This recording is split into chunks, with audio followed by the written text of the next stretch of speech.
உங்களுடைய இன்வெஸ்ட்மெண்ட்ஸில் யாரெல்லாம் நாமினேஷன் பண்ணலாம் அப்படின்னு பார்த்தீங்கன்னா, ஆப்வியஸ்லி நேச்சுரல் பேரண்ட்ஸ் அண்ட் உங்களுடைய ஃபேமிலியில் இருக்க ஸ்பவுஸ், உங்களுடைய சன், டாட்டர் அண்ட் லீகலேயர்ஸ், இவங்க எல்லாரையும் நீங்கள் நாமினியாக பண்ண முடியும்.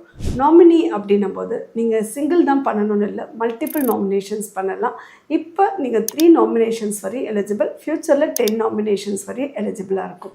அடுத்தது யாரை நாமினியாக வச்சுருக்கலாம் அப்படின்னா, ரிலீஜியஸ் அண்ட் சேரிட்டபிள் ட்ரஸ்ட், அவங்களே நீங்கள் நாமினேஷன் பண்ணிக்க முடியும். அதே போல் உங்களுடைய என்ஆர்ஐ அப்படின்னும் போது நீங்கள் செக் பண்ணிக்கணும், யூஎஸ் அண்டு கனடாவில் இருக்க என்ஆர்ஐ பீப்புள்ஸை நம்ம பண்ணணுன்னா time to time some changes and rules regulations மாறிக்கிட்டே இருக்குது. அது நீங்கள் எதில் இன்வெஸ்ட்மெண்ட் பண்ணுறீங்களோ அந்த ஃபண்ட் ஹவுசஸ், அந்த ஏஎம்சிஸ் கிட்ட நீங்கள் செக் பண்ணிக்கோங்க. என்ஆர்ஐ நாமினேஷன் பண்ணிக்கலாம், ஆனால் சம் ரூல்ஸ் அண்ட் ரெகுலேஷன்ஸை நீங்கள் அப்பப்போ டைம் டு டைம் செக் பண்ணிக்கிறது it's advisable. Minor also nomination பண்ணிக்கலாம். மைனரை பண்ணும்போது அவங்கள டிபெண்ட் பண்ணியிருக்க, அவங்களுக்காக நம்ம கார்டியன் போடுறோம் இல்லையா, அந்த கார்டியனுடைய name and address is very important. கார்டியனை நம்ம நாமினேஷன் பண்ண மாட்டோம், மைனரை நம்ம நாமினேஷன் பண்ணலாம். இந்த பர்சன்ஸ் நான் சொன்ன எல்லாருமே நாமினேஷன் லிஸ்ட்டில் நீங்கள் வச்சுருக்கலாம்.